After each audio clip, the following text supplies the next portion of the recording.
Hi and welcome. This video is about the next part of building the nRF52 BLE tester project. So in this part, we'll be building the Android app. The Android app, as I said earlier, will be based on the Ionic framework. Okay, good. So before diving into the code, as I mentioned earlier, for the tools that you need to have installed in your PC in order to start the development.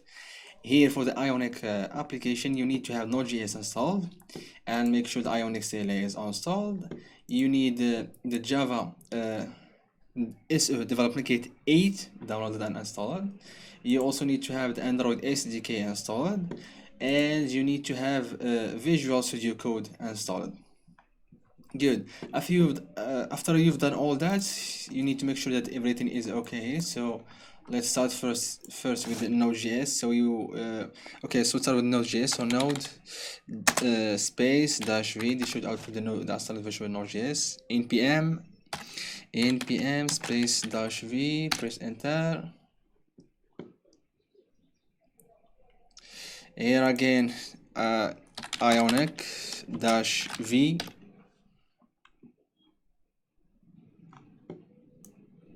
For Ionic, good. I have here 6.12.3 version installed. Next is the next is for the is you need to check your environment, your system environment variables. Here,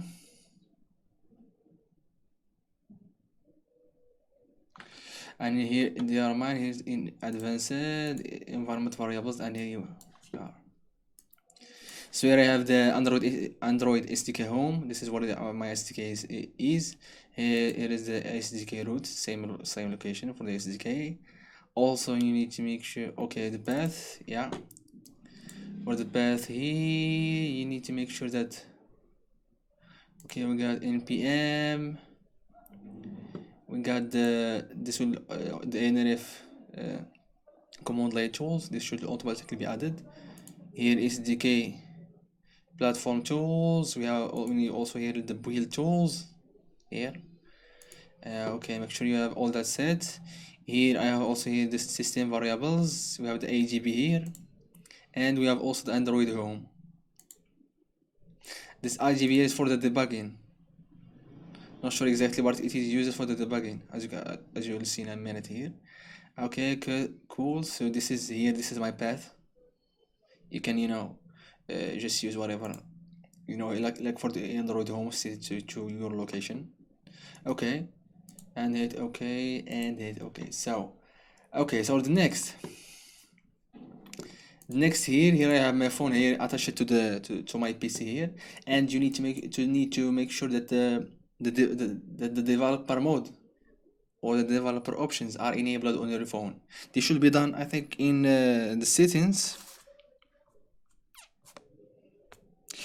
Here in the settings, I think when you access system about the phone, and you press I think 3 times. I don't know. Okay. In the build number. So here it says you are already a developer. So you need to make sure to press 3 times here in the build number. 3 times, and it will trigger it will enable the developer mode, and in the developer mode you can then enable the debugging options. You'll have them once you enable the developer mode. Cool. Here you'll have these developer options here, see, and here are the developer options.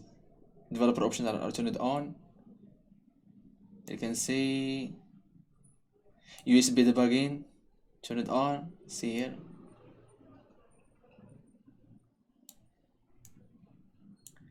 Cool, that's it.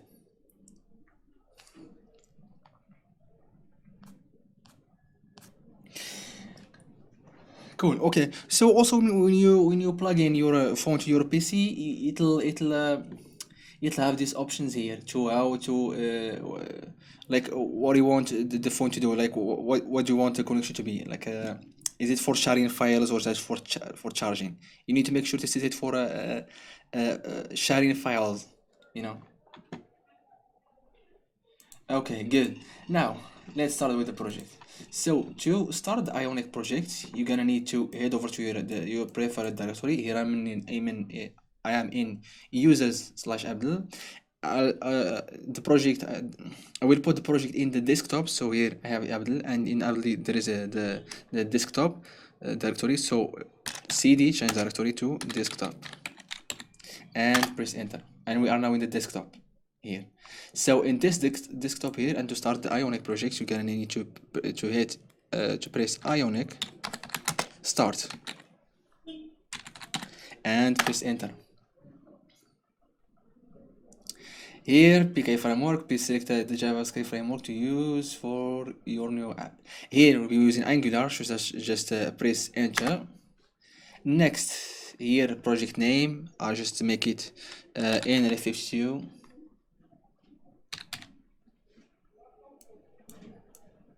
Sorry, nRF52 underscore BLE underscore,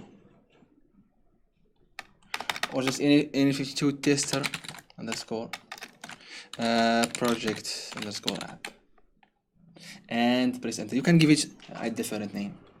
Press enter. Here we'll be using the blank template, and press enter. This will take some time to generate the files. Here we also have another question here. Integrate your new app with app capacitor target. No, we'll be using Cordova for that. So just press N and press enter. Cool, that's it. So this will take some time. I will pause here and we'll come back later once it's done. Good. Now we have another question here, which is create free Ionic account. No, we don't want that. Just press N, press enter. Good. Now we're done.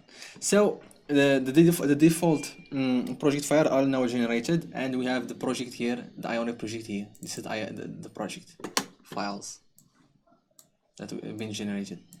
Okay, so just close this one here, and we'll be accessing this folder here from the command line. So here we're gonna do just cg, or just copy this line here. Just copy, just a mouse or oh. So again, copy, and here mouse right click and press enter. Now we are in the project directory here.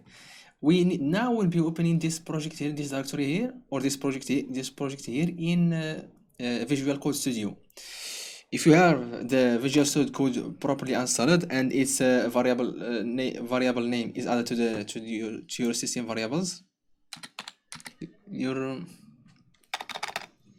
your system environment variables.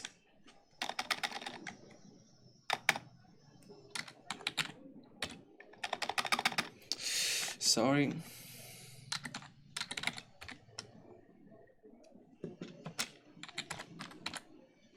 Yeah, system environment variables. Here, as you can see here, I have it in the path, and here it is. And here it is. See here, I have the local programs Microsoft VS Code /B.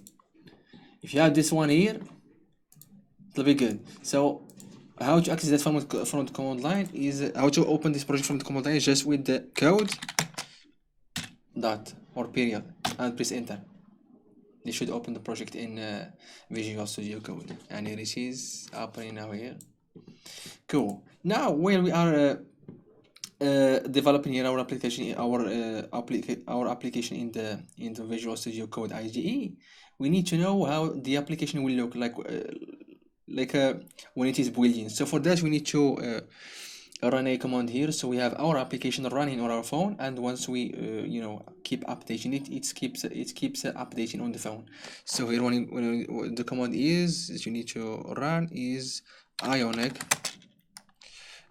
Cordova run Android and add this variable here, which is live reload. So the application updates when we develop it. Live reload, and press enter. This will take a bit of time. Just close this one, and here we have our project here. So this is the source. We have app, and we have this is the default page, which is the home page here. Okay, so I think the font size is good. Okay, good. Now back to the plan of our application here. As you can see, we have 3 pages, and as I say, we have slide 1, slide 2, slide 3 in the intro page, and we have the scanner page, and we have the dashboard page. So here basically we have 3 pages. Cool. So that's the first thing that we'll be doing here in this project. We'll be generating the 3 pages, and we'll be deleting this home page. We don't need it actually.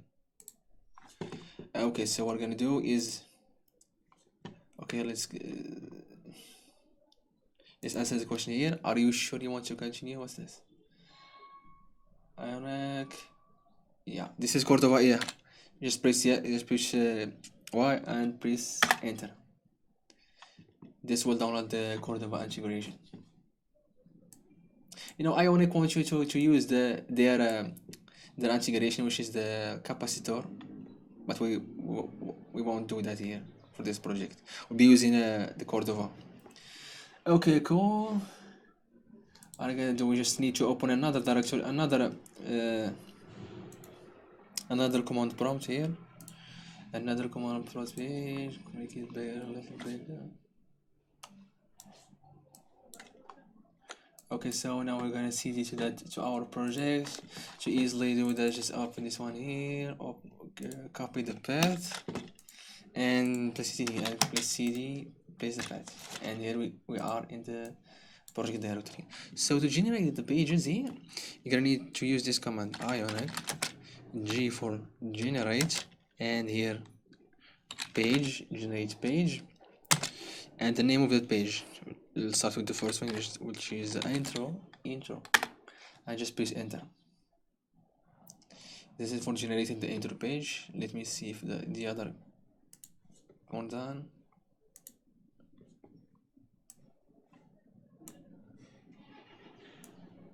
Not yet, still generating. Close this one. We're waiting a bit in this one here. Okay, but it is generating the page here. As you can see here, I'm using some icons here. As you can see, we have here 3 icons. We have a 4th one here, and we have another one here. As you can see, all these icons, I've got them in the Ionic. Also, Ionic provides a lot of icons to use, and here you have them here in this page. Here, icons here, and those are all SVG, so you can change their sizes, also their colors. You can just search here, like for this icon I'm using here in this page here. This is a chip. Yeah. So here, if you just search for chip, and here you go. This is the icon. And for using it, you can just copy this line here, and you can use it then. And then you can customize it with CSS. There's also a usage here that tells you how to use it, like how to change the color, how to change the font, how to change its size. Here, see? Also, it tells you that there is 3 types of icons, like with the filled, with the outline, sharp, and here the sizes, the default sizes, the normal sizing, small, large, and this is the, if you want the size using the font size. And here they tell you that to use a multiple of 8 to do that, and here you can change the color. Here the stroke. Good, cool. Let me check if the command is done. Not yet here.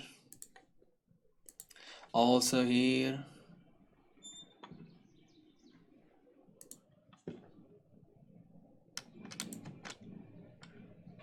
Yeah, it's done now. Okay, next page. Next page is the scanner page. Same, and press enter.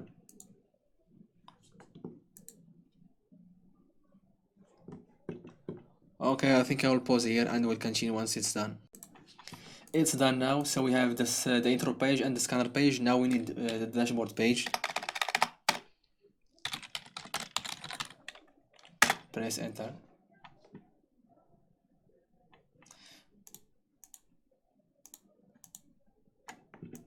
Okay, still. Okay, I'm gonna pause again. Cool. Now it's done. We have the 3 pages generated. The intro page, scanner page, and the dashboard page.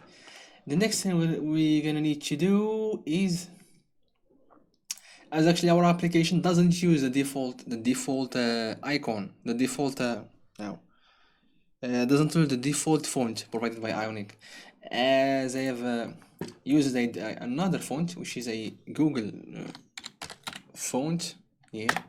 Just head over to fonts.google.com, and I've actually used the Lato font here, so we're looking for Lato, and this here we have our font.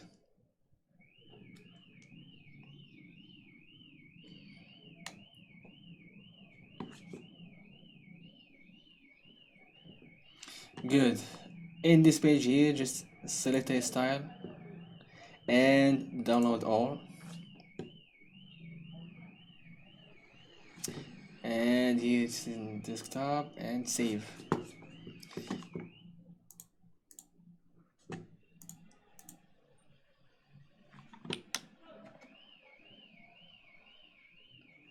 Okay, now the font is downloaded.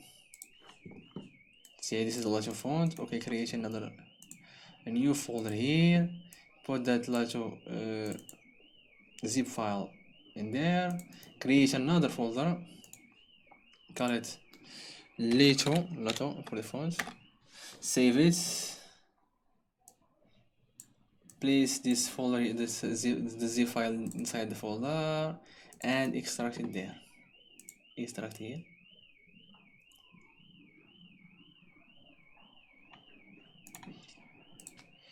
Delete this font zip file, and then we have named this new folder to fonts, save it, and then from there open the project files, and here in source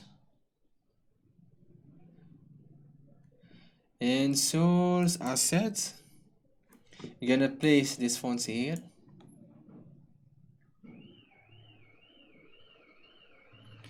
Good.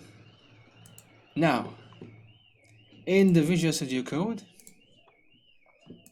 you're gonna head over to, okay, first thing first, for the page, just delete this home page here. We're gonna place the delete button on your keyboard. Next, head over to app routines module. We delete the routing for the home here.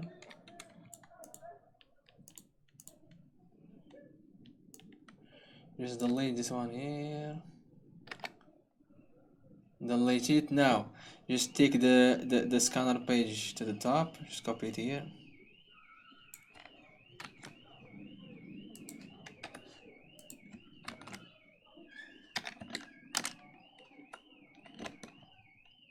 Okay, we have a problem. Move back. Okay, let me just copy it again.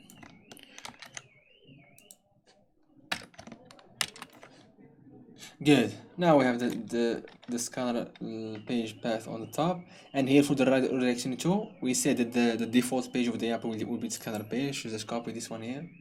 Just let me write it here, scanner. Cool. And we have the scanner page here. The default page will be scan page. Save all, and now we're good. Next, here, as we are in this application here, in router modules, now head over to the app components. So in the app components,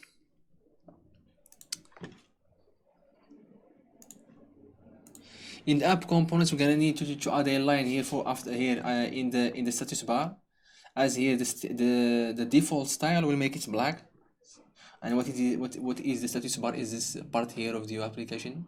this part here, you know, the display, the battery level, and like the Wi-Fi status and everything. The default state here is make it black. There will be no content in it. What we're going to need to do is make the content here light, so it shows up. As that's what I'm gonna do with this line here, line of code here.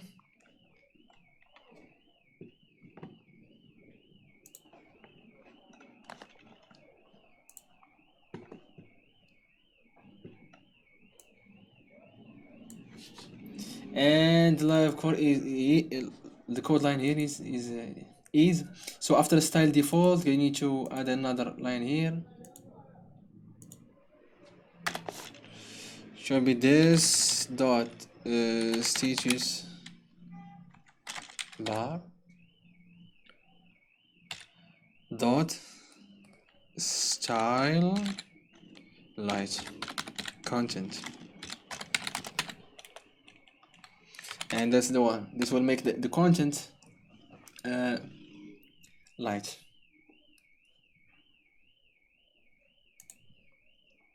Cool, that's it. Here next here for the assets, as we've added the fonts, so we need to add them to the application. For that you need to head over to the theme and variables is CSS, and in this file here you're gonna head over to after the colors here, after the closing brackets, the colors, and we're gonna import all the fonts that we've added. So there you're gonna need to import all these different fonts we've added, which is the later font, but with with different styles. So for that, let me import all that for you here. I just copy it here, paste it, and there you go. Those are all the fonts we've added to the application. So we have assets here, and we have here fonts, and we are here are all the fonts. So here we have Lato black, the first one, and this is the source, the URL for it. Here assets /font/Lato/Lato black, and same for all the others. And this is actually how actually you can add new fonts for your application. Good, that's it. This is for all of them. We're actually not choosing all of them, just some, but anyway, just to give you an idea how to add them, to add any font to your application. And here inside, before closing this bracket here, you can add the default font for your application. So for me, I've set it to Lato regular, and I've also added another variable here, set another variable, which is the background color, to make it a little bit darker. Yeah, and a good feature here on Visual Studio Code is just you just hovering over a color here. We're just giving you this here to change your colors, so you can just move this one and the color update and give you the actual color of it. Go just back. Here we go. Save all. You just over to the other commodity, which is finishing. This one works. This one still, yeah. Okay. Next we're gonna do. Okay. Next we'll be installing the plugins, all the plugins that we need. So for that, the application as I said before, here it is using the Bluetooth, which is the BLE, the Bluetooth Low Energy, which is the BLE. So we need a plugin for that. We also need a plugin for the storage, for the native storage, because here when you for the intro page to only show one time, we need to save a value. You need to set a variable, and for this variable we set a value, and this value will tell us if the this page is accessed or not. So for example, here when the user defaults to this kind of page, here the application will look for a value stored in the we look for a variable stored in the native storage. This variable, it is actually named intro done. So if this variable is true, means that the intro page was showed. So if it is showed, we just stay in the scanner page. If it is not, means that if the intro done is false, we'll then show the intro page, and that's why we need that plugin. The next plugin that we need is the diagnostic, a plugin called Diagnostic. This one is used here to trigger the access to the location here. This little pop-up, so you can allow the location access for your application. And it is also, and it can also be used to look for to get the state of the location service and the Bluetooth, and if also other other features of the device, like if the camera is in if the camera access is enabled, is allowed. And here for our case, we just check for the Bluetooth and for the location. But here we're not using it. There's actually some functions for that in the BLE plugin, and that's where we're using. The thing here about those plugins in the those two functions to check the Bluetooth and the location in the BLE plugin does not support both platforms like the iOS or the Android. But here for our case, we're just concerned about the Android, so they are working here. But for your case, if you are developing if you are building this application for an iOS device, you might need to use the functions provided in the diagnostic plugin. Okay, so here are the plugins. So for the plugins here, you can just head over to Ionic framework /docs/native, and then you look for the plugins. There are all the available plugins there. So here the BLE plugin, and here you go. This is our plugin, the plugin that we'll be using, and it supports both platforms, Android and iOS. And here they give you the instructions to install it. We are using Cordova, so this will be here. So just copy this one here, copy, head over to your command prompt here, and in the project directory, pass it here. Okay, and here and press enter. That should install it. This is first line. You need also another execution, another command here, to install it and the Ionic native.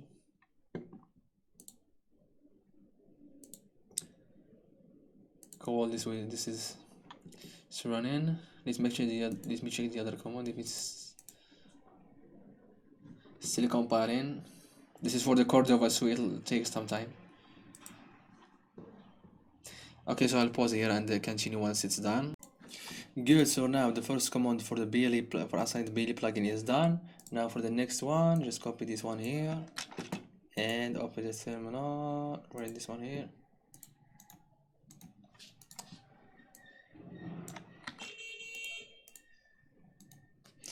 Press enter.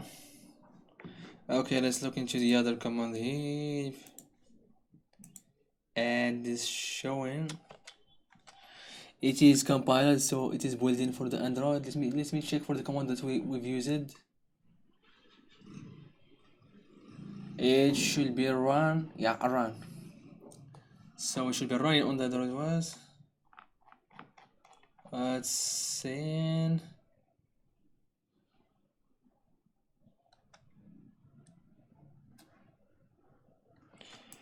Okay, let's try again.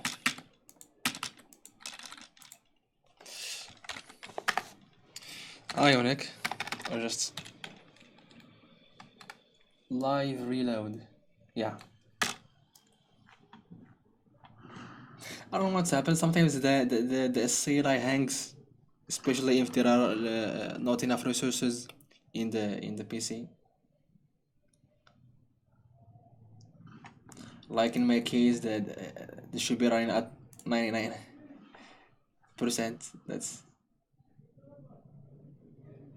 That's normal. See. Okay.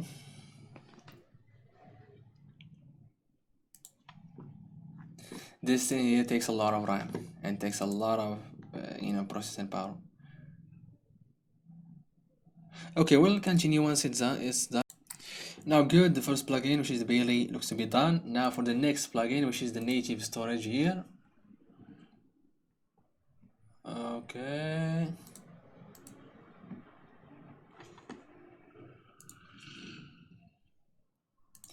The other command is starting out, says hardware devices found for Android using device. Yeah, make sure you have your device connected to the PC here.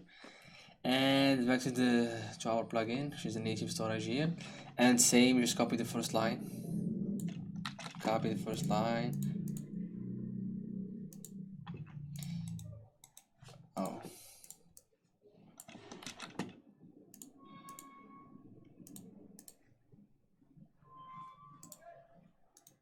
Paste it here, press enter.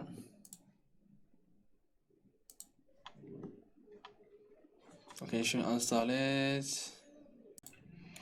Good, so the first command for adding the Cordova plugin, the native storage plugin, is successfully executed. So for the next one, copy this one and head over to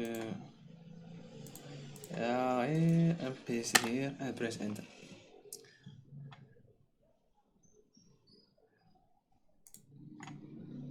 Okay.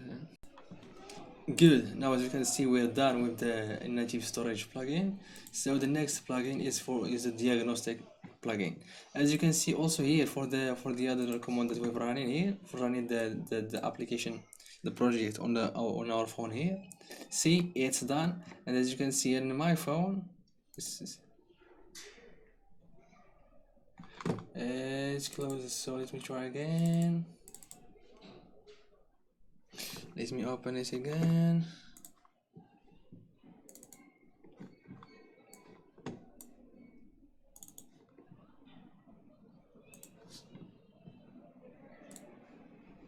And here you go. Here is the app running here. This is the scanner page, the default page. See? Okay, so we'll hold that here till we, update, install all the plugins, and then we'll, continue. We'll proceed in, creating and developing the pages. So here for the diagnostic page, say, just copy this one here. Oh. Press enter. This should install it. Here, this is first command. Now for the next command here. Yeah, after that, so we executing the next one. Cool. So let's just have a look. Okay, we'll just stop. Now the diagnostic admin plugin first command is done. Next is for the next command. Just copy this one here and paste it here.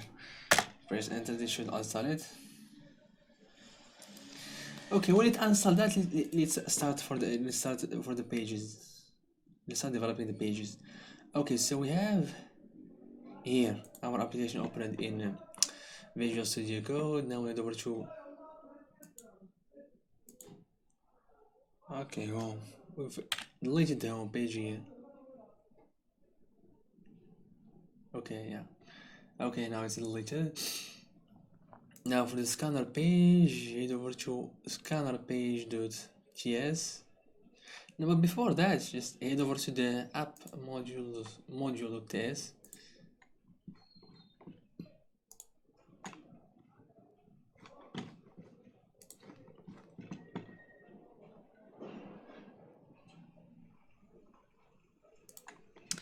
Okay, so in this app module.ts, we need to add these plugins to the providers here. So first thing first, we need to import them. So in the app module.ts, you're gonna need to import our plugins here. We have the BLE, we have the diagnostic. This should be cleared as it is installed now. Diagnostic, we have native storage. And you also need, okay, but first let's add those first. We also need another plugin actually for the for this page here, for this for this circular progress bar. This is actually a plugin I've used here, and the plugin is this one here, Angular SVG round progress bar, and we'll install it as soon as this installation of this plugin here is done. And to install it, here is the command for that. Just use this command, and it has just a one command, because this one is just the UI. It's not a native feature. Okay, so next for you in the Visual Studio Code IGE, we have in the modules.ts, we have those. Let me add the other one here, and we'll install it in a second. This is for the importing the round progress bar module. So what you need to do here is add this BLE here to the providers. The providers here is this one. So just add a comma here and add the BLE. Again, add the diagnostic. Then native storage.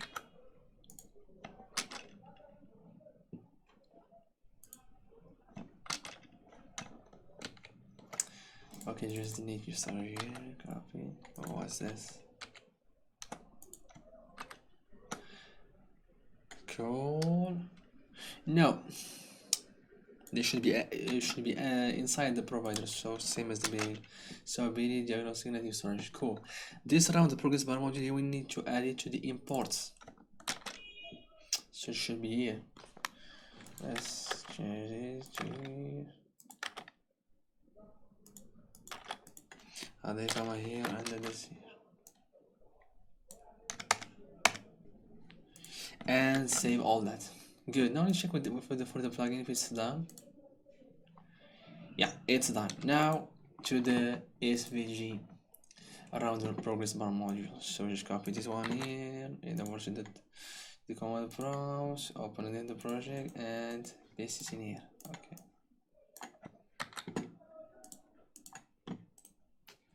And press enter. This should install it in our project. Good. Next is starting with our application here. So we're gonna start with the pages. So first is the scanner page. We'll start with the scanner page here. Cool.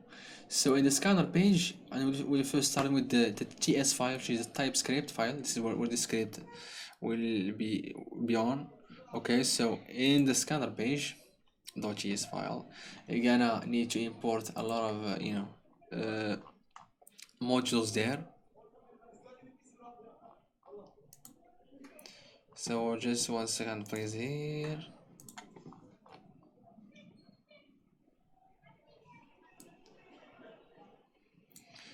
Okay, so we need to import many plugins and also many components. So what we're gonna do is just delete this line here and add all these imports here. So we need components in JSON, nav controller, alert controller, twist controller, login controller, platform, navigation extra, the BLE plugin, the native storage plugin, and the diagnostic plugin. Good. Next we need to constants here. The first one is for enabling and disabling the log. Actually, these login, actually the console log, you can access them using using Android Studio, or you can also actually access them maybe through the Chrome developer tools. Yeah. Okay, so here. So you just delete this all init, implement, and delete this ng on it. And in this constructor here, you're gonna add these variables here. So for the plugins are for all the components here. For the plugins, actually, we'll use it.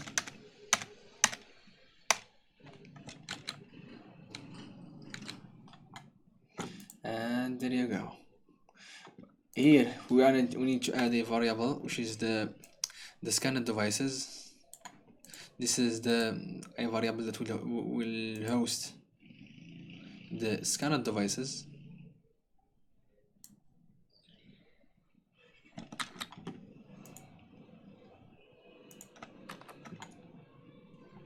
Here we have it, scanned devices, any,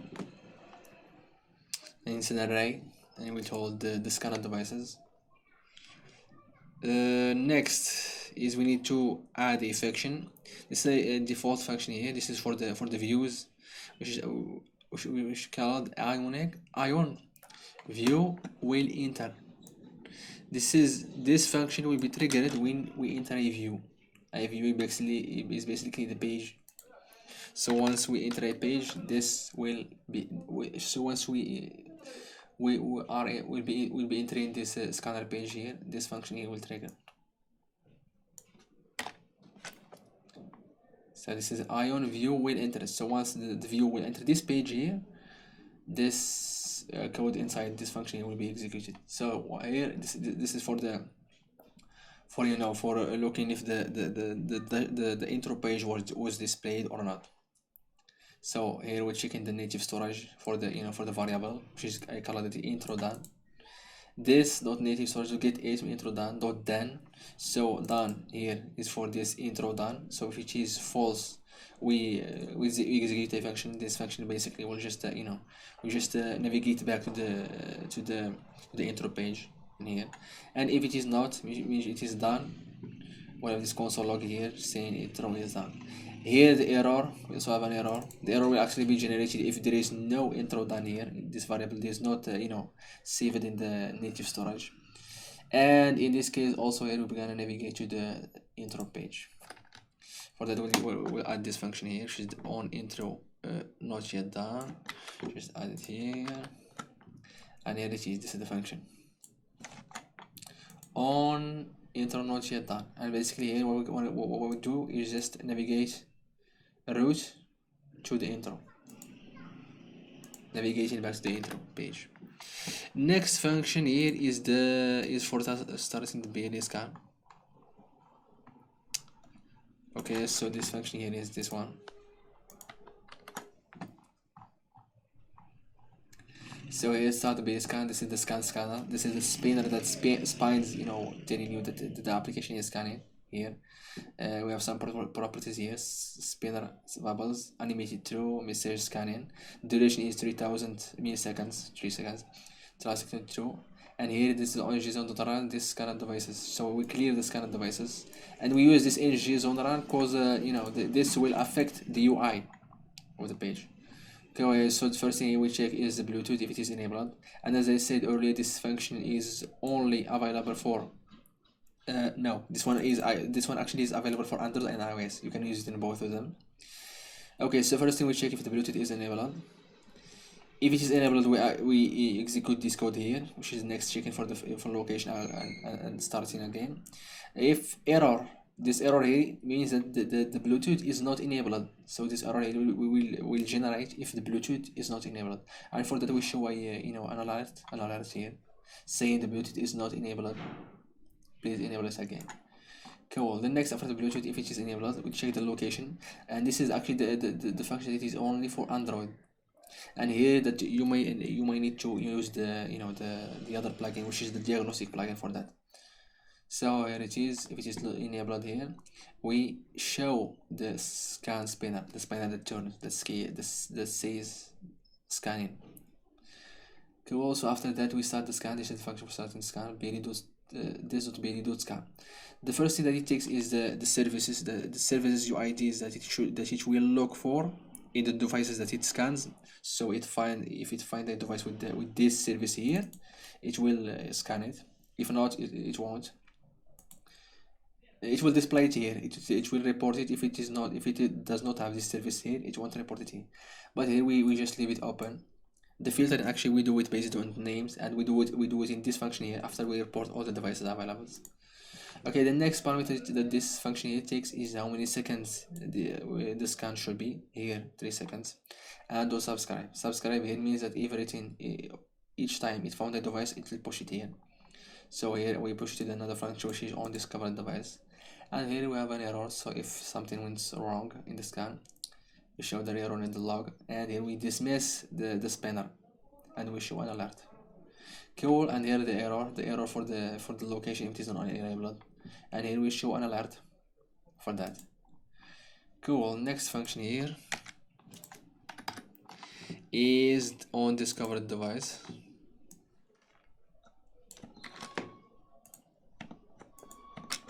And here it is. So when a device comes, when a device gets reported by the BLE scan function, here we create a variable. In this variable here, which is the scanned device. In the name, we set it to the device name, the device we get. IG, device IG, the MAC. The thing here with the MAC is that if you are on an Android, you can get the MAC easily here. But if you are on an iOS, you can't get it. You will actually get a UID, which is a random generated UID for your device. So here it is to the platform. If it is Android, we show the device ID, which is the same as the ID. The MAC will be the same as ID. If not, we just show nothing, because you know it is iOS, different than either. Here the RSI, which is the device RSI, and here in the zone again, because we are VI, and here is the filtering. So we look into the device name. If it is the default device name, which is the nRF52 div kit, this is what I'm looking for. If it is, then we push. You push this variable, which is the scanned devices. This is an array, and this one is actually JSON, and we push that to this here, to this variable here, which is an array. Good. And we have a login here too. Cool. The next function actually is for connecting to the device, and here it is.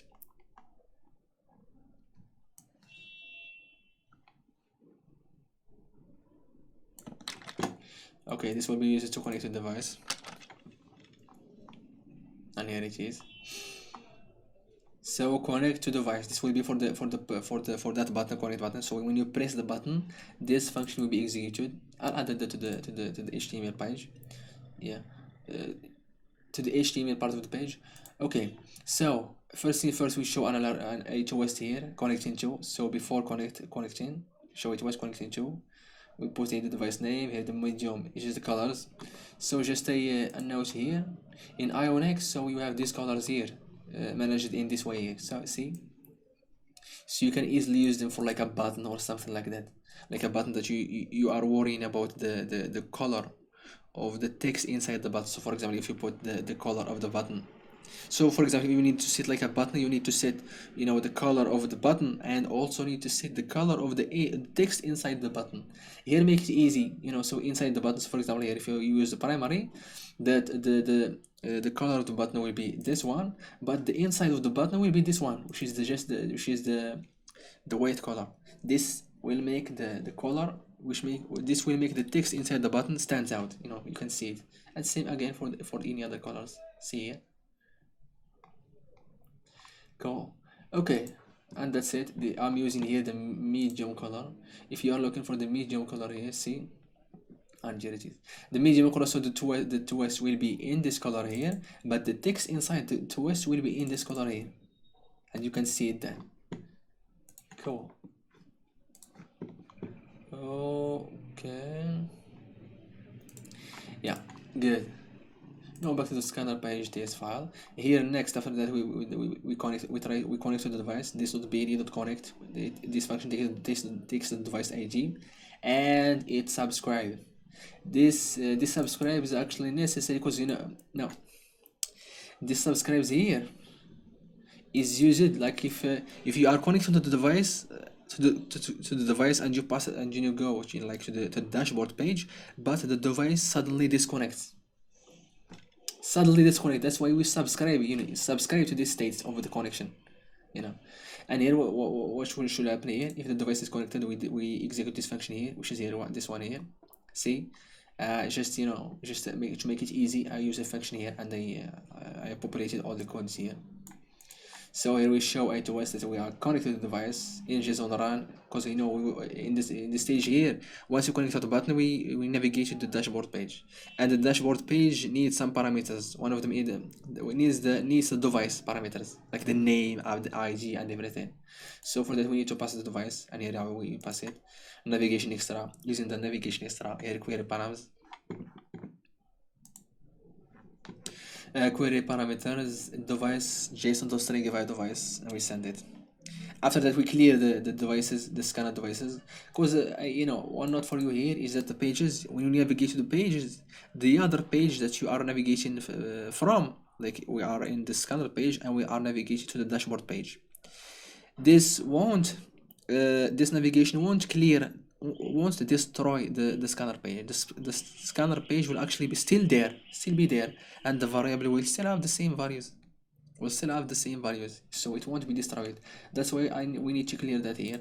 So once we back to the we navigate back to the scanner page, we don't have that scanner device still there, even if it's not available nearby. Okay, so here and here we navigate this, don't navigate control, navigate forward dashboard, and we are navigating with the navigation extra, which is the device. And the function, another function here, which will be this error here, which will be executed if the device unexpectedly disconnected. Not this function here will not be executed, will not execute if the user disconnects from the device. Cool. And this is the function here. We just navigate back to the scanner page. See? And we're showing it to us here, unexpectedly disconnected from the device. Cool. The next function here that we will be using is for the alerts. So the first one we'll have is the alert here. This is for showing the alert. So make it easy, it takes the title, message, and the header we put the title, and in subheader we put the message. It has one button, which is okay. If you press that button, you just dismiss. And we have a class here. In this SS class, what I've done is just, you know, changing the font, make it a little bit bigger. So I've used this, you know, light to black. Yeah. The next function here that we need here is for the alert when the Bluetooth is not enabled. And here it is. Oh, let's make this one here. Go. And here it is. The difference here between these two alerts here is that this one has buttons. It has the settings button and it has the OK button. If the Bluetooth is not enabled, you can press the OK button and just go enable it, or just press the settings button and you can go switch to settings and enable it there. See? And here I'm using the diagnostic button to switch to the settings with the device. And here we have the backdrop dismiss. Means that means that the alert won't dismiss if you press anywhere. You need to press a button to dismiss it. Cool. Now for the alert when the location is not enabled, and it is the same as the Bluetooth one. Here, just in the settings, we navigate to the location settings of the device, so you can enable the location. The next function here is the TOS. This is responsible for taking care of the TOS, and here it takes the message, the color, the duration, and the position.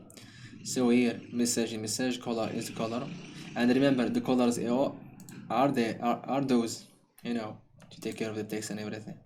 And duration is how much time should this be this one should be displayed. This is the position. The positions are top should be on the top of the page, or on the bottom, or on the middle. And here I have the CSS class. In the CSS class here, I just put the text in the center. Good.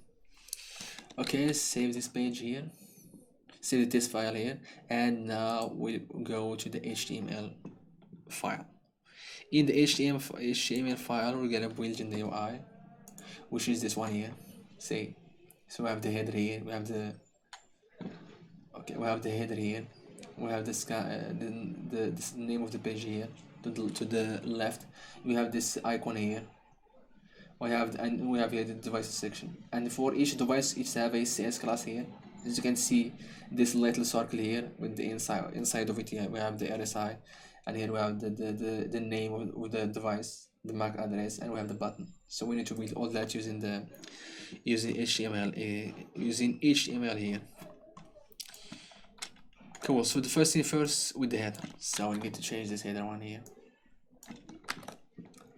Here slot this slot equals to start is what makes this title here go to the left of the header, and here we have the icon here, style, font size. I make it bigger, and I've added a padding to the right, which is 4 pixel, to make it not stick to the right of the page. Here slot and to make it to the right of the page, the name of the icon, which is search, and once you click it, it executes the start BLE scan function. And as you can see here, the color primary, it is blue. That's why it is okay, we're using the primary color. Good. Now for the content. Inside the content is where we have our code for the devices section. It is bigger.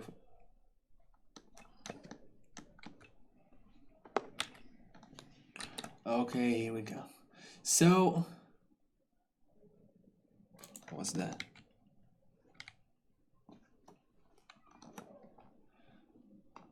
Cool. Here it is. So inside the content here we have a div. This div is responsible for showing this for showing the devices, or telling you that there is no scanned devices, like with the first time when there is, that's saying there is no devices were scanned. See here? So this one is let's check. This is ngF. So if this scanned devices dot length is true, it will execute this inside this div here. So this here function. If not, else it will execute this one, which is no devices scanned, which is this one, this ng template, and this one shows the little notification, which is no BLE devices were scanned, with the bigger search icon here. See, font size 72 pixel slot, and this slot actually we don't need it here because we have this style here, text align center. This will make it in the center, and we have the color here, medium, and see here the name, search outline. Cool. So but if we have a scanned device here, we have this class here, this one is a ng4, so this code here actually will be used for any device, so will be executed for any device in the scanned devices. So here, so read scanned device of scanned devices, and here we have ion grid. In the grid we have row, ion call, we have the start, ion text start. This is a default, this is a class available in the Ionic, just to make the elements on a column stick to the start. And in size it is auto, so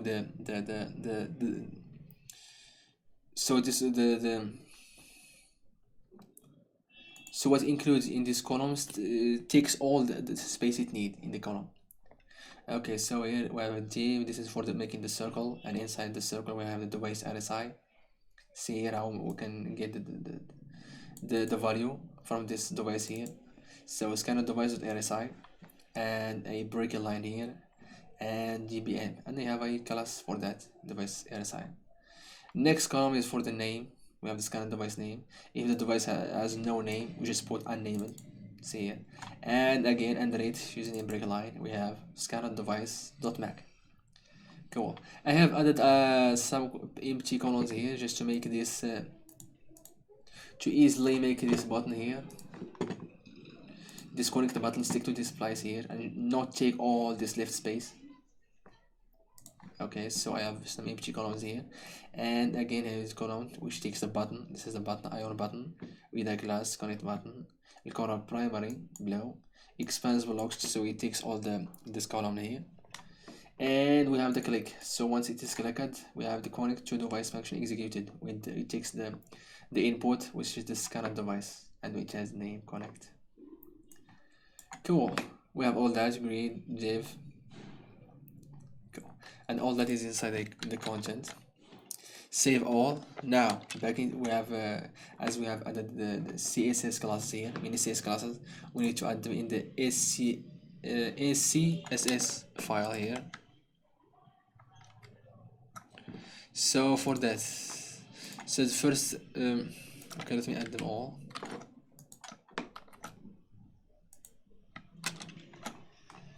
First class is for the device, for making that border bottom. This is for making this little here, this border here. Next is for the font size of the label, ion label. which is for the names, like for the device name and for also for the MAC address and also for the RSI. All these used labels. This is we're putting here the default name, which is the later regular. This is what we defined here. See, font family. Cool. So we have later regular here, font size 14px, device name bold 14px, device MAC light, and dash px, 12px. Here for the device counter, I don't need that, just add it. Here we have the connect button, light or regular, 12px, and here for the RSI circle. See, just make it a circle. Good. Now file, save all. Good. And now we're done with the scanner page. Now let's move on to the intro page before doing the test, because you know here in the scanner page we're looking if the intro page is not displayed. If it is not displayed, we'll display the intro page. For that you need to set it so to give a application a first test. Here in the intro page .ts file. Okay, so same, we need to import many plugins. It's got any components. So here just delete this one here and put this one inside. Delete this on init, delete implementations, delete this on gunit, inside the constructor. We need same as the dashboard page and all these.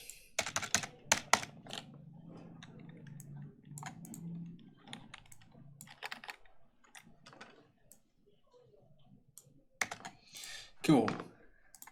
Now we have in this page here, we just have one function that will be executed to exit this page here, and we also have the H2S. Yeah, we also have H2S. This is for the, you know, when the user don't. Let me kill a little bit. With the tab and shift and the left shift. Cool. Good. This is our function here for exiting the intro. But before we need the login here. This one. Cool. So this is the function. The first thing that we do is we request the location authorization. After that, if it is requested, and after the user, you know, do an action which will be accepting the location access, granting the location access, or not granting the location access. So after that, we check, get the location authorization status. So we check if the user has granted the location access or not. So first thing, if it has granted the location access, we set the intro done to true. So this means that the intro was done. And after that, we set the intro to true, intro done to true. We navigate forward, which is back to the scanner page. If we have something wrong when setting this intro done to true, we execute this command here. We do this line here, which is the console log, which will log the error. Okay, variable. Cool. Else means that if the state was not in the permission status is not granted, we show this to us here. See, please grant the location access, and the color is light. The duration is 2 seconds, and it will be in the bottom. And we also have here the errors if something goes wrong. I will set this one here, so just copy this one, paste it, add a bracket here. After. Cool. And here we have an error here for the, if we have something wrong with the request and the location authorization. And here it is. And then if it's to us, it's same. So the thing about this project is that you can also take these functions here and use it for your project. Like taking the function here, as you can just easily supply the message, a color, a duration, and a position, and you can use it. You can customize actually more. Like if you can, you can control the dismiss, and you don't want the duration, you can customize there more. Cool. Okay, save with Ctrl S, and now back go to the HTML page. In the HTML page, we have mini slides. So just copy all that, copy. We don't need a header, just a content. And there you go. So, Ion content, slides, Ion slides. This page is for enabling this pager, for letting you know on which slide you are. This one, which is on the bottom of the page. Go now to the first slide. So in the first slide we have an Ion grid, Ion row, call, inside an Ion label. Welcome to the nRF52 data test, development test app. And this is this one or this one here. See, and also that we have the icons. See the icons. First icon here, and I set a class here, and we have a padding to the top. I've moved it a 4% view high from the top. The name of the column, the second column, this name of the icon, the next icon, and the next icon. This is for the first slide. In the next slide, same. As you can see here in the second slide, we have this main feature here, and we have these icons here, and we have these labels. We have these disabled toggles. See, one it is not enabled, and first one is not checked, the second one is checked, and we have a color here, which is the success color in the Ionic. Same here, we have the buttons here, not enabled, disabled buttons. We have a button show and label. We have an icon here, same for the battery, and we have an icon here. And this is the code for all that. See here, it is disabled. See, and checked, disabled, checked with the color success. Cool. Second one for the buttons here, expand block, disabled through color primary. We have button 1 here, 2, 3, 4, same. Next for the button show, we have this one here, this label here with the icon. And next we have the icon, the bigger icon. Same for the constant battery, and we have the icon. Now to the third slide. Here in the third slide, as you can see, we have this icon here for the location. We have a paragraph, first paragraph, second paragraph here. We have a bigger label here, same as those, and we have another paragraph, and we have a link here, and we have this continue button.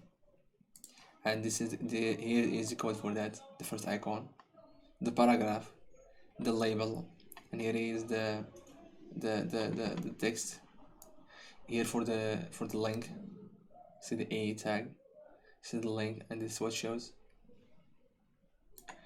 Cool, that's it. And for the last row here, and just to make the button, I just added two empty columns here, and I've added the button to the last column here. Iron button, expand block, color primary, and once we click that button here, it will execute our function, which is exit intro. Cool, save. Now to the CSS file here, as I've added the mini CSS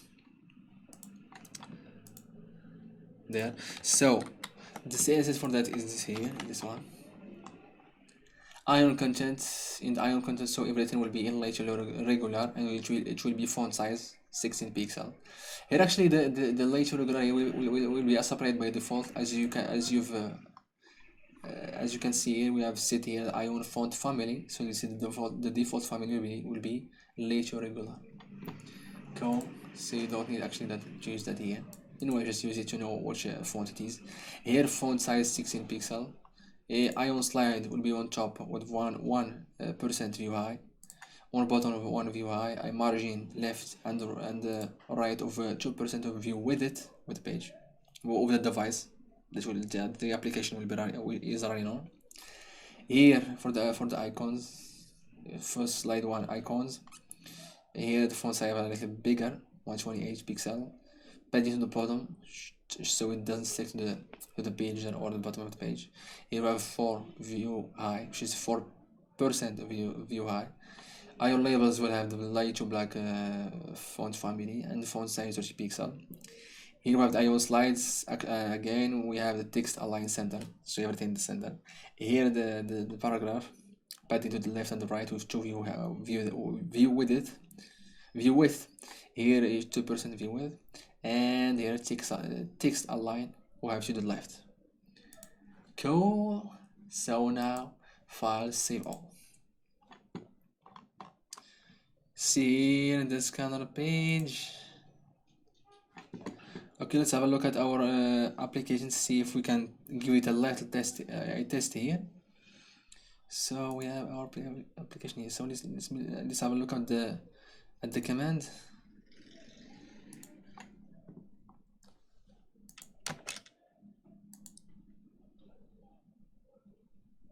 Okay, let's try again this command here. As we've added many plugins, so the command actually Ionic Cordova run Android live reload. Press enter. In the phone, I actually have a white page here for the app. See, let me see.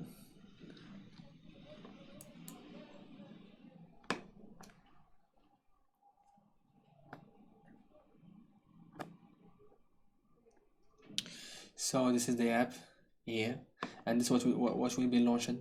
See, it is now saying hardware device found for Android using device.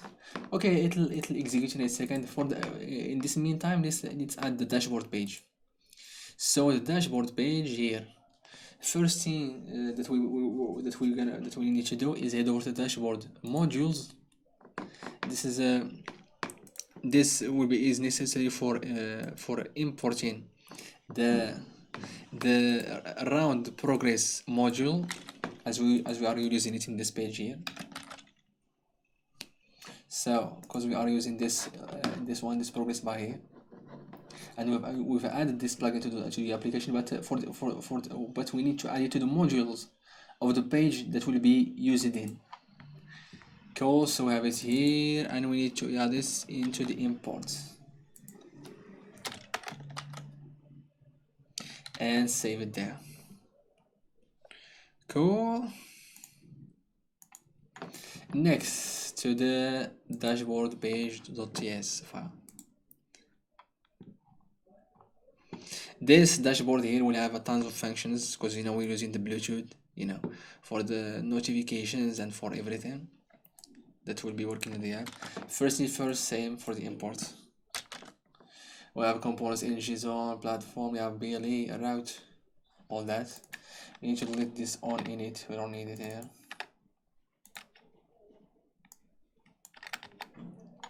Okay, first thing before going to the functions, we need to say some constant variables here. The first are the services and UID, the services and UIDs. The BLE services UIDs here. See. Cool. Next, we need to say some variables to be using in the app.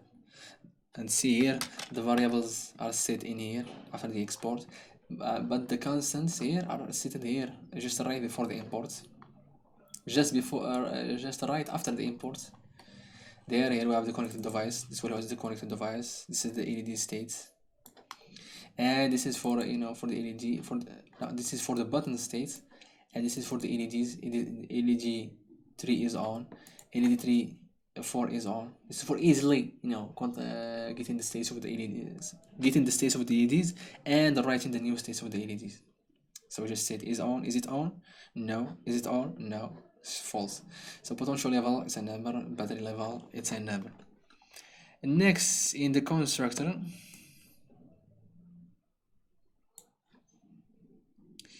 it is and same for other pages.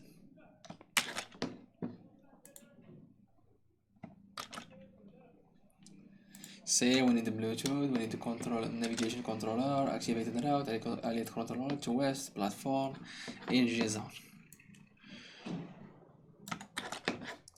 Cool. So, but here the difference in this page here is that the first thing, once we navigate to this page, we should get this here. This is for the navigation extra we send in the scanner page. This is for the device, for getting the device data. See here, route query parameters, subscribe parameters, read device, json.pairs parameters, device. We have a login here, and after that we check we are actually connected. We use the connected function there to pass to this dashboard page. But here we just need to make sure that we are connected to the device. So we check that this.bd is connected to the device, and we apply the device ID. If it is connected, it will execute this function here, or connected. If it is not connected, it will execute this function here. And those are the first functions that we'll be adding. So for that, the first function is on connected. So if it is connected, then we're starting the application. So this.ng0run, this will actually update UI. This not connected to the device, so it will be equal to this device we get here from here.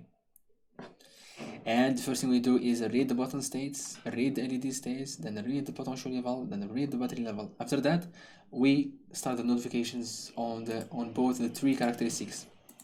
First one is on the buttons characteristic, the potential characteristic, and the other one is the battery characteristic. Cool. The next function that is related to the connection, which is the on not connected. When we are not connected to the device. This will happen if we are just connected to the device, and device unexpectedly disconnected. Just right, we're entering into the page. Cool. So for that, we try to connect to it. So this .ba.connect, we try to connect to it. If we are connected to it, we execute the same function as before, which is on connected. This one here, and the other one, which is on error connected. We weren't able to connect to it, so it like if it is it wasn't available anymore. And so for that, we execute this function here, and basically what this function does is just navigation back to the scanner page. Cool. So next thing here is adding the Bluetooth related functions, which the first one is read.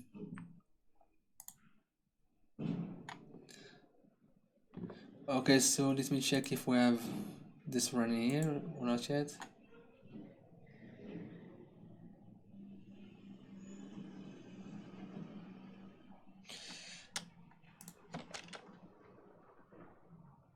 Not yet running. Okay, so we'll just continue.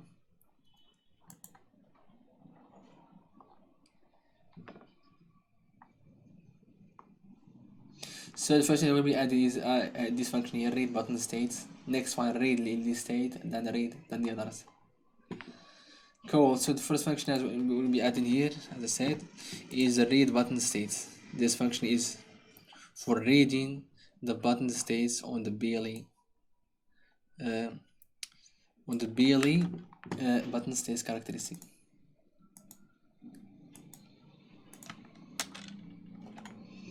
And here it is the function. And it is this.bd.read. It takes the device ID, the connected device ID. It takes the service UID, then the characteristic UID. After that, then promise. We'll give the buffer and var data. We put that buffer in the uint array, say byte array. Here, and so here if we put the data in array, the data, this button 1 stage will be the data 0, button 2 states data 1, button 3 states data 2, button 4 states data 3. And here same, we have an error. So for example, if something goes wrong when we're reading from that characteristic, we output this error in. And yeah, I'm missing this one here too.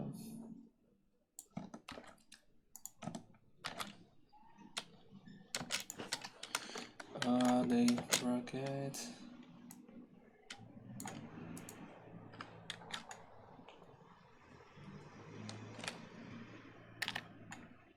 See, and you can add the semicolon, or just not add it. It's not a problem here, especially this line here. Okay, we have the application running here. Let me check. And here it is. See, it defaults to our page. Let me check this one. Let me check the see, it run saxophone. See, it actually starts the scanner page, but look at into the variable, into the intro variable, and it was false, or it actually wasn't by available yet, so it navigates back to the intro page. And here we have in the first slide, second slide, and here third slide. When you press the continue button here, say we have this alert here.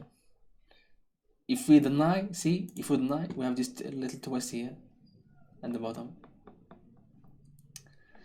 Okay, first thing first, here, as you can see, there's a difference here. See the continue button here, and also twist is not centered. That's why we missed these.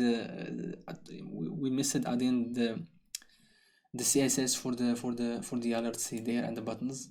For that, I've added them to the global. This is where you can put your global classes, like for buttons, all the buttons in your application and all alerts in your applications.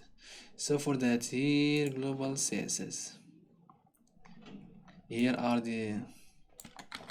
our CSS. So for the iron button text transform now, just to make the text same as you write it, to not make it all uppercase.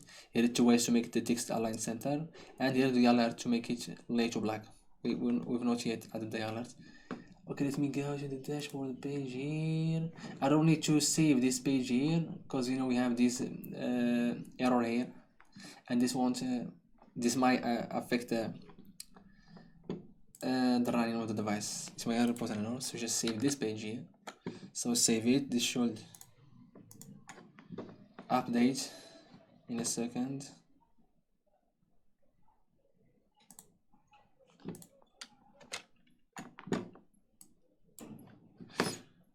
It is updating, it is compiled. This should be reload the app, and it is reloading. See, let's try again. Now third slide, if you press see the continue button, it changes. If I press the continue and with deny, see, please grant the location access. Continue. There is a don't ask again here. If you press this don't ask again here, the problem is that you will not get this this alert anymore, this allow anymore. And what you need to do is to go to the application settings or your phone and enable it there. You won't get it here in your application. Okay, just allow. Once you allow, you go to the scanner page. See? Okay, let me turn on my development kit there. And this is turned on.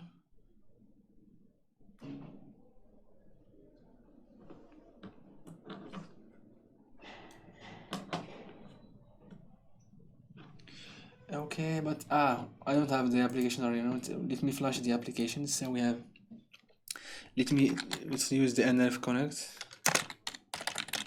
for that. So just press enter. Okay, when it is opening, let's continue. Let's continue the dashboard page. So here for reading the button states, we've done that. Next is for reading the next one, which is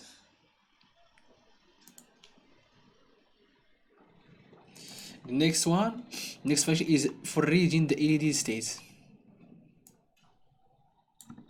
and here it is here. Say it is the same. Read connect device custom service UID, and here we have the LED service, the LED characteristic, buffer we put in uint is array, and here we have the data. This .led3 is on is equal to data. If this data 0 equals to 0, means that the LED3 is false. But if this data 0 equal to anything else, means that greater than 0, it will be true. And same for the LED4. And again, we have an error here if something goes wrong. And yeah, just to make it like this.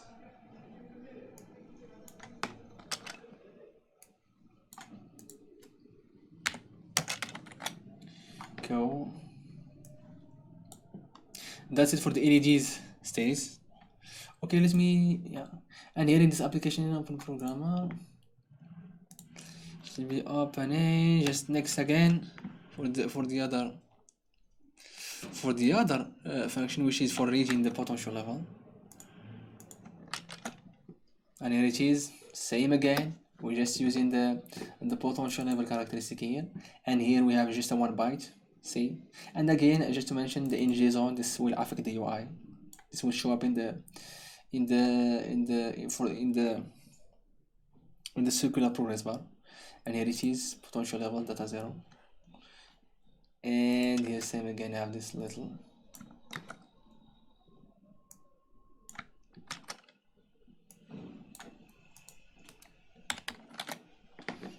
cool.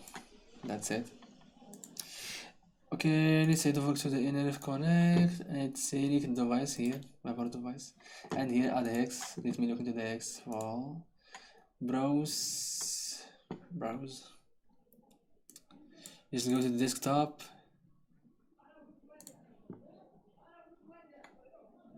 Here desktop, where is the project? This is the one. Here is nRF5 SDK version 16. We have the projects. BLE peripheral, BLE app tester, and here we have the hex, and here we have PCR. Here, as you can see, its size is 579 kilobytes. This because it has also the soft device. I've measured that with the soft device. Just open it here and press. You can do erase all, then erase on the right. But I have erase in my board before that, so just press erase all for me. It will erase the places that this application will be writing to, and writing to the write that to the SOC. Okay, the next function that we'll be using here, that we are using here, is the read battery level function, and here it is. This is used to get the battery level, and it is the same as the other functions. See, takes the connected device ID, then battery service, then the battery level characteristic, and the data here is just a 1 byte. See, this is battery level, that's 1 byte. And same again for this console. I just missed that.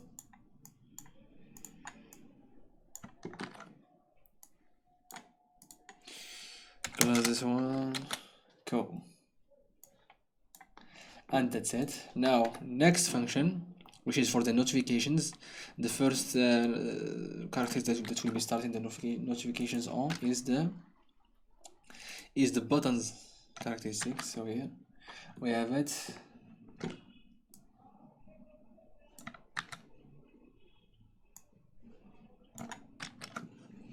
Here we have it. Here we have this.ble start notifications. To set notification, it takes the device ID, it takes the service ID and the characteristic ID, and here it is .subscribe. It subscribes to that characteristic, so whenever the values change, it reads them again. See here, and here we get the button states. First data button state 1, 2, 3, 4. The button states here is so if it is 0, it is released, but if it is other than that, like 1 and other values, it will be pressed. So just close this one here. Cool. Now the other function, which is the notifications, which is for the notifications too, which is the notifications on the potential characteristic for getting the potential level. Here notification, same, the data we have the potential level, we get it here. Same.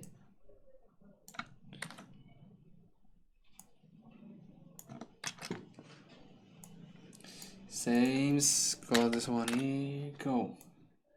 And this is it. Next function is for the battery notifications. Same, start notifications. Start notification, take the device, the connected device ID, the battery service, and the characteristic here, level characteristic. .subscribe, and we have the password here. Put that in E8 array. Here for energy zone, inside the energy zone we get the battery level. we change the battery level. Okay, same again, just to put it to set those isn't there to enable and disable the login using this function here, this variable here. Cool. Next is for the toggles, the function that will be executed when you press the toggles, like when you turn on off LEDs, and here it is. So here we have a data variable. In this data variable, we put in the LED states. So here LED 3 is on. So if it is false, it means that it is off. We set it to false. This will be 0. If it is not, it will be I1. And same for the LED 4. Here actually the data is accepting numbers, not not Boolean values. And see, so that's one. And here after that, after changing the button states on the app, and here we should write that to the custom service responsible characteristic to change that in the development kit. And here we have write same this will be write, it takes the device ID, then the custom service UID, then the characteristic UID, then here data. But you need to be data to be as array buffer. So data dot buffer as array buffer. Then see here, if the write was was done successfully, you'll have this log here. And if it is not, if you have an error, it should be this one here.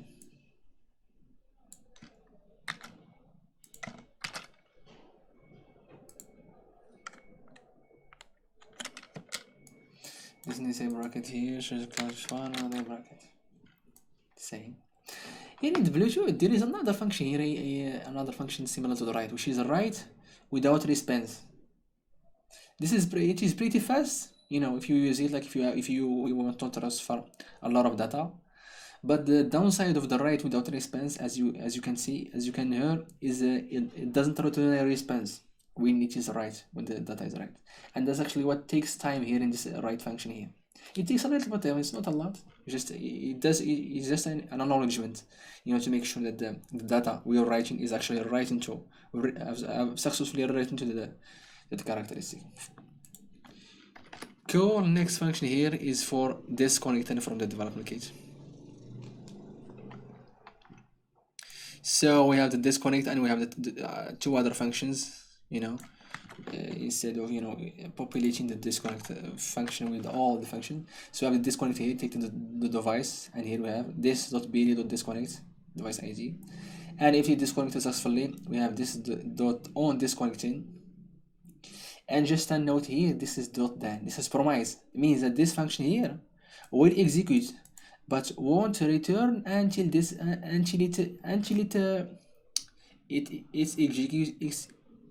execution is done. But the thing here is that the executor, that the phone that executes these lines of code here, won't wait here until this one executes. No, it'll continue do whatever code you have after this function here, and once this disconnect function return, it just check if this is returning if it is successfully executed, it'll execute this part here. If it is not, it'll execute this one here, which is like an error happens, and here we have this function here. So for on disconnecting, we have this function here, and basically what we do is just we show it to us disconnect from with the color dimension 2000 milliseconds for the duration, and therefore in the button here, and here we navigate back to the scanner page. The other one is on error disconnected. On error disconnect, so we press the disconnect button, but the device that didn't disconnect. So what we check, is the device connected, still connected? So if it is connected, we show an alert here, error disconnecting. The device is still connected. Please try again. If it is not connected, which will be in this other function here, in this part here, this will be on disconnecting. This means that it is disconnected. So we just navigate back to the scanner page after showing the disconnecting to us. And here again we have a to us, and we have also an alert. Like if something goes wrong.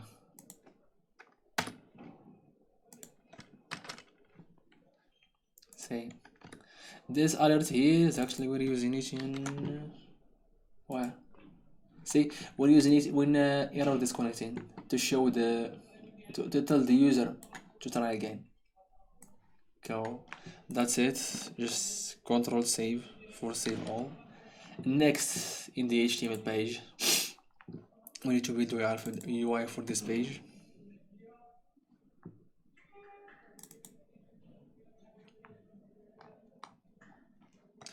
Okay, so let me get all the UI for you here. We need to do a lot of changes here because we have multiple sections.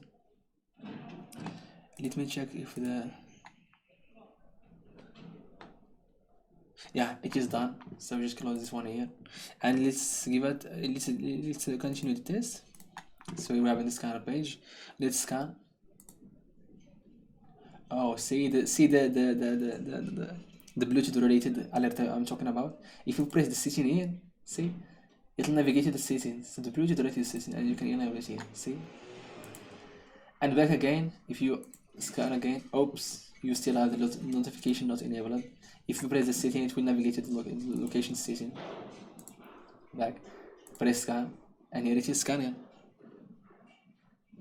And here is our device. See? Cool. Okay, so let's delete that here. And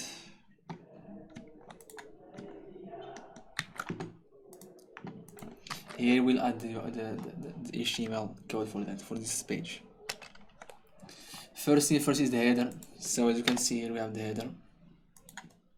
In the header we have the connected device. See, connected device.name. Make sure you have these brackets here. This is all for Angular. And it is on the start to the start of the title of the header of the toolbar. So it is on the left.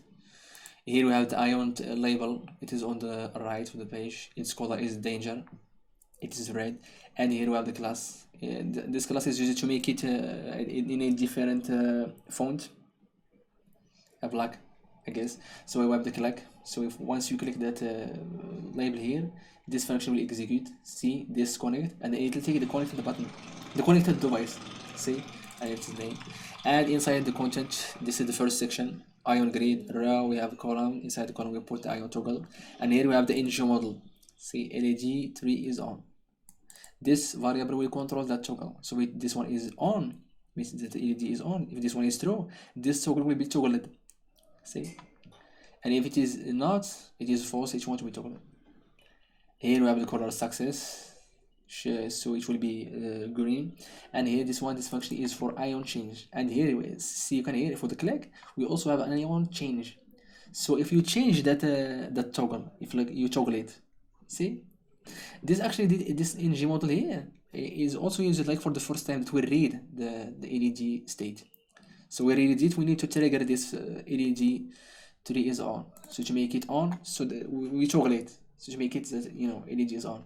Here ion change, if the user toggle it, so we trigger that function. This function is what actually writing these variables here to the custom, to the characteristic, yeah.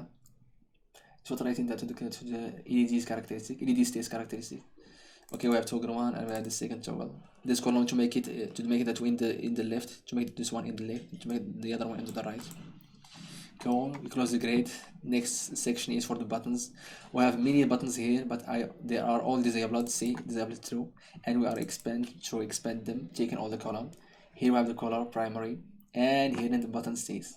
The button states here, we need to show a string, so for that we do this, and make sure you do it inside these little brackets here too. This is all from Angular. So button states if it is equal to 0. See, here we have the three equal signs. You can also use the 2 signs here, no problem. But here we have in JavaScript why these three. These three here is to make sure, like for example, if you here in the statement button 1 states equal to 0, it should definitely be equal to 0, nothing else. Because in JavaScript, the null variable is also considered as a 0, and also false is considered as a 0. It's like nothing. See, but if you put three equal signs, this tells the compiler this button one state should be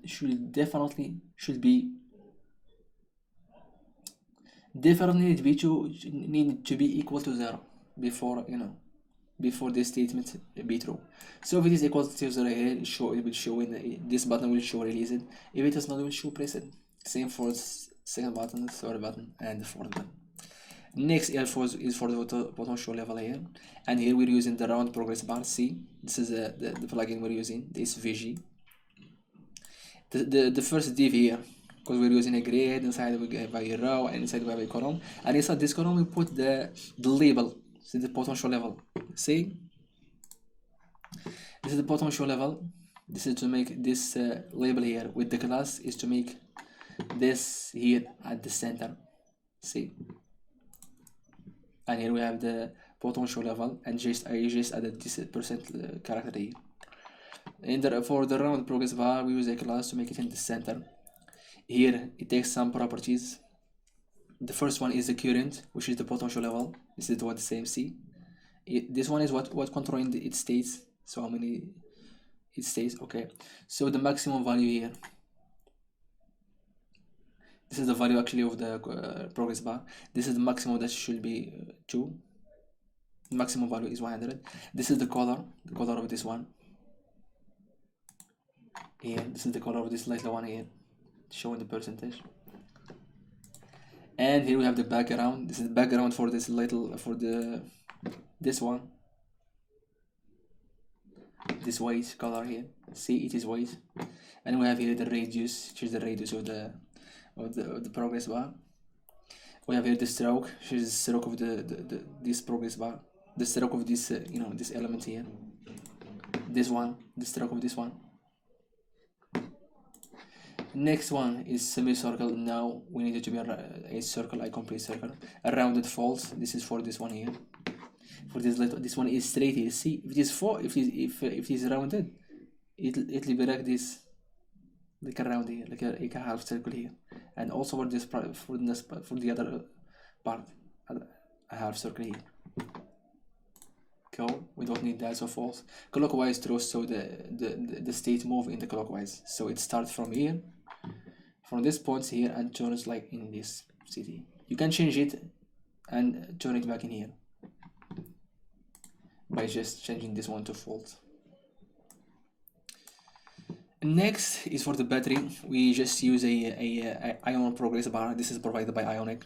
We separate the color, and here the value. See the value. The value that this ion progress bar takes is value starting from 0 to 1. See, that's why I for that I take the battery level and divide it by 100. So it's a value. So the value, this value here starts just from 0 to 1. Cool. And we have here the ion label. It's just the battery level. I just added percent. We have a class also here. This label here with the class is just to make it here in this place. See, on top of the progress bar. Cool. And that's it. Now we need to head over to the CSS. So for the CSS, we have many classes that we are using to customize this page. So just add them for you here, and here you go. Here we have the label, ion label disconnect. This disconnect label. See, I put it in a later label. As you can see here, it is different than the others. It's not regular. Here we have font size 16px, and we have a padding right of 10px. See here, I don't want it to stick to the edge of the page, yeah. That's why I added 18px with them right. Ion grid for all the grids, because we are using grid for manage all that. See, we have a grid here, we have a grid here. See, an easier thing here for instead of adding a class here, like here, adding a class, you can just take this one, ion label, and customize all the ion labels, like here, ion grid. We customize all the ion grids in the page. Here we set the text align to center to make everything in the center. Margin left and right to 2% of view width of the page with the device, the device, the phone that's showing it. And here margin top imagine top a 4 UI. Yeah, just to move this lightly one here. This one. C to move this one here, and also for the others, C, they all are moving. Or all being pushed a little bit from the top. C, we have a border, the border for this one here. See the border? You know, to have all the sections. And border radius for px, border background color. See, background color. We have the border, we have the background color. The background color is this one. C. This is the background color of the green. Here we have the ion label. It's an italic, black italic, 24 px. This is actually for both this progress bar and this one. See, this is on the black italic. Here for the round progress bar, margin left and margin right, make it auto, just to make it in the center. Progress bar level, this is with the Ionic one. So make it position. No, this is also for the round progress bar. Sorry. See. Yeah, this one for the level, for make it to make it in the center, to make this level here in the center. See, for the make it position absolute, top 50%, left 50%, and transform here. We have translate memory minus 50%, and translate x is minus 50%. This one is for the Ionic one. This is for the battery level. I just added a height of 40 px, a border radius of 4 px, and a border of 1 px solid. This is the blue color. This is actually the primary color in Ionic, and that's it. That's it for this page. So file, save all.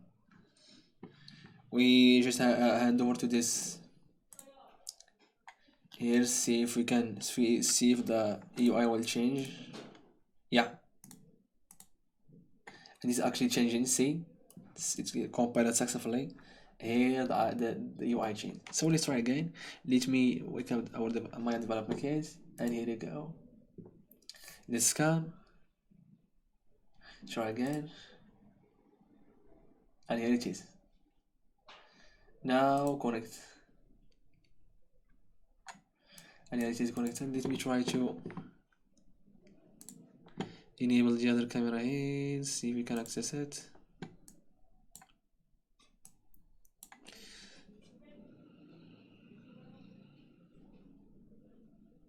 Here you have the camera, here you have the phone. So let's try. Press the first one.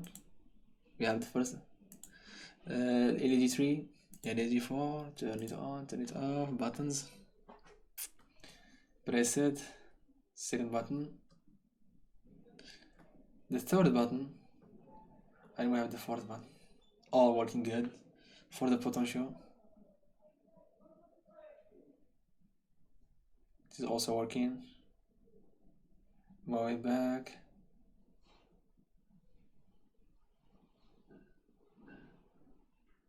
Good, it is working. You know, there is some problem with this type of potentiometers. I don't know, if you have a better one, just use it, and also make sure the connections are steady, because you know, if you just change a little bit, it sends wrong values. The development can read random values there. Cool. For the other section is for the battery. As you can see here, my developer kit is connected through the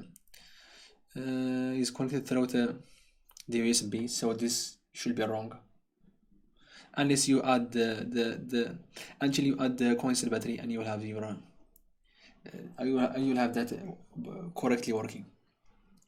Good. I think that's it.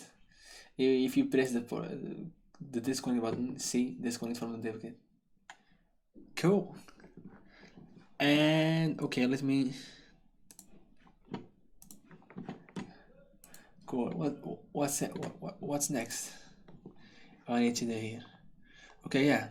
First thing before building application is that our application is heading over to config.xml, and here is when you can set your application name. For example, for me here, I just name it nRF52 BLE tester. Here you can add the description here, and as you can see, this is the ID. You can add your website here. You know, your website, we just name it a different name, just then Ionic starter. This is the version of your app, of our app. This is the first version. Here is the description. You can change it. I'll just make it a BLE.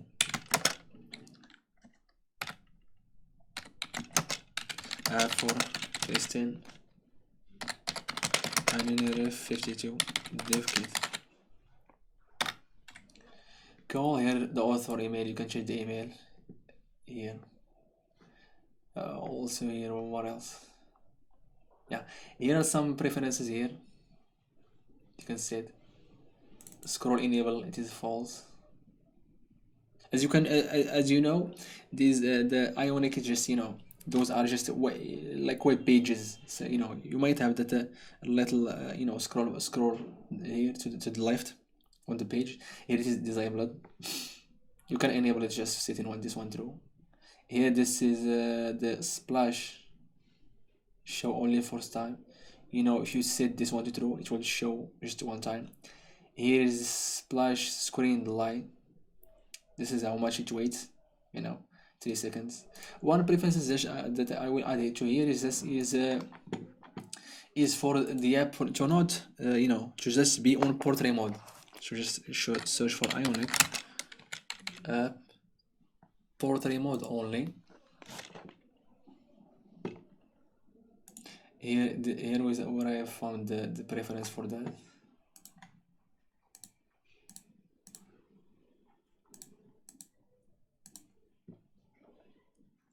Cool. And okay, before also building the app, you might need to change the default you know, scanner splash screen and icons. First, okay, let me add this one. This is it. This is the preference to make the app only in portrait mode. You know, just add it to here, paste it, and save. Cool, that's it. Okay, so for the splash screen and the okay, for the splash screen and icons, I have created the ones here for my application. Just let me locate them for you here. Okay, so yeah,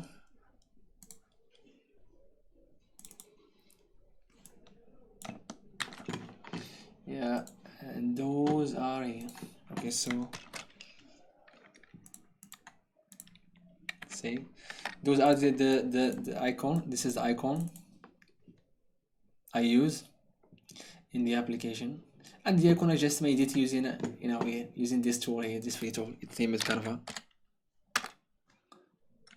The cool thing about here is that you know, if it's just, you know, text related, or I know, some easy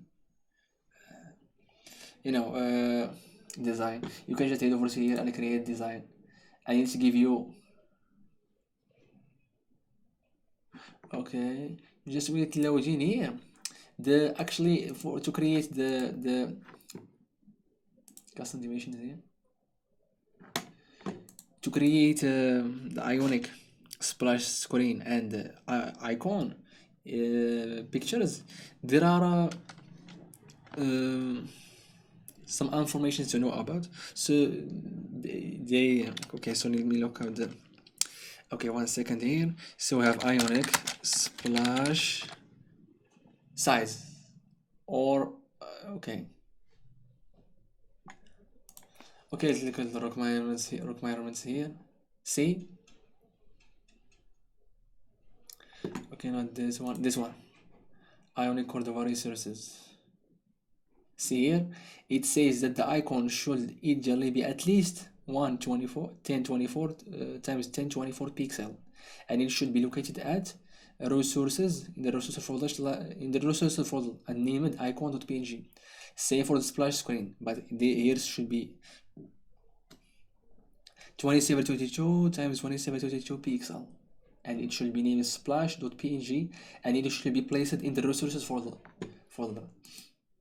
What I've done using Canva is that I use it here. You can just with it, like I want to, when I want to create the icon, I just place 1024 times change only for it, that should be, and create design. Same for the other one for the splash screen.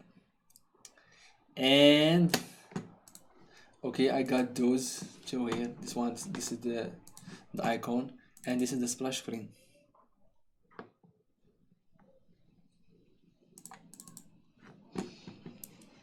This is the splash screen. Okay, for the splash screen, just make sure this text here be in the center. It should actually be within the 1200 times 1200 pixel here in the middle. Should be in the middle, so it doesn't get cropped. See, because the next step here that we need to do is just copy these two here and paste them in the resources folder. Here's the resources. We just delete those. Those are the defaults. If you are looking this one, this is the default one. See, that's the default one of Ionic, and also same for the icon. Delete those and paste those here. After that, as they say here in this comment here, after adding those, you need to generate this one here. You know, to create the different copies that will support many types of screens. So for that, you just head over to the command line here. When the project is open, press this one, and should be Ionic or the viruses Android, and press enter. Go. This should create copies of these Ionic with these icon and splash screens for different the different screens that the application will be running on, can be running on. Cool. So for the other, here we have it good.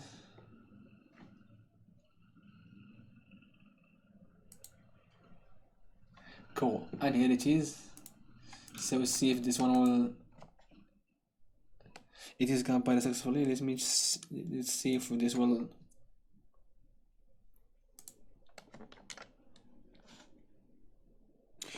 Okay, let's try this time. Let's build the app this time. So let's close this command here. Just press Ctrl and C. Yes, and here we build the app.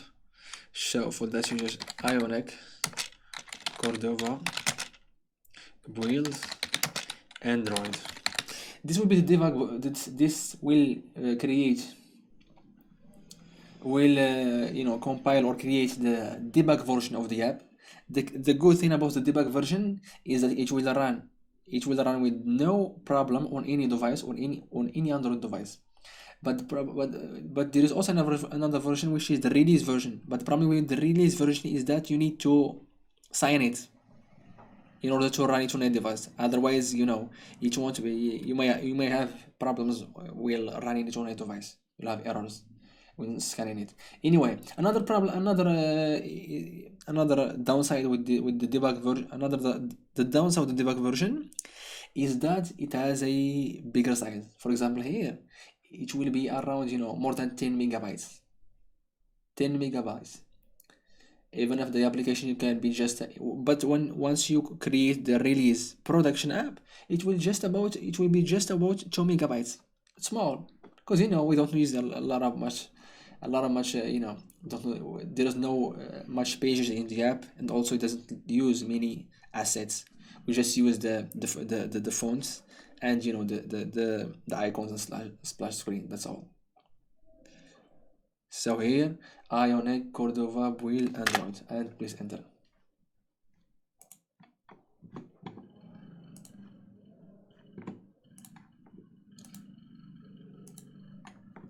Okay, yeah.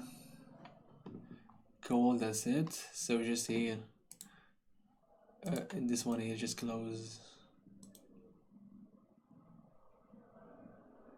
to the right. Cool, and just we'll be waiting for this one to continue to finish.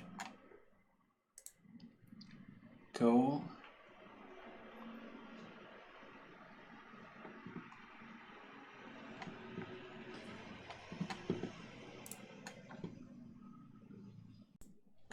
Good. So now it looks that the build has finished.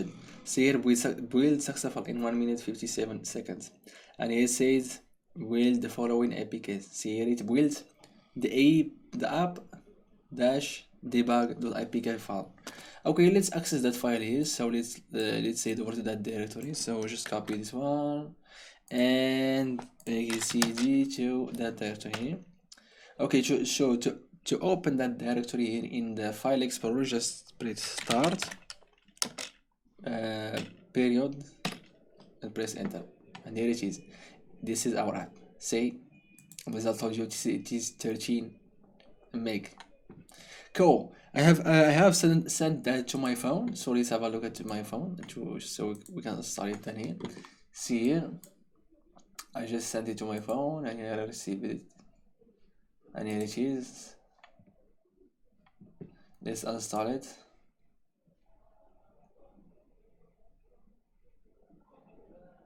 Done. Open.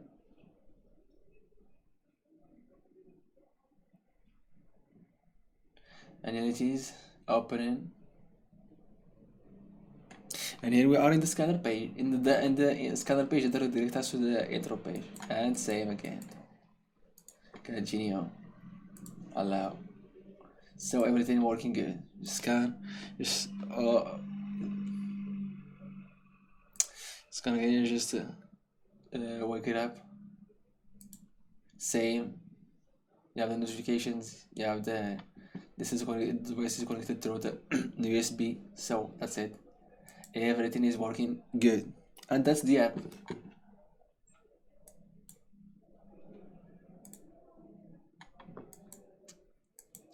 This is my app.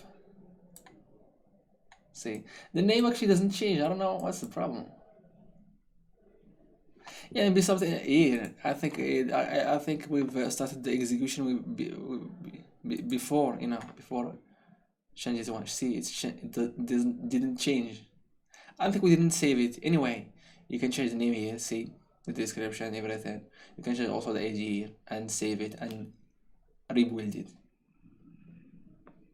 It should rebuild. See, also the portrait, the only portrait mode here, the preference, we did not change it, so you can add that. And just make sure to save this page before start building. Cool. And that's it. That's it for the application. I will I will add all this project to the GitHub repo. I have already added the nRF52 firmware parts, so I'll just be adding this one here. And that's it. I hope you like this project and you've learned a lot of things from it. If you like these types of project, you can subscribe to the channel. If you like this video, you can like it. Also, if you have any issues with your application, just drop them in comment and I'll answer them for you. Okay, and that's it. Thanks for watching, and see you in the next time.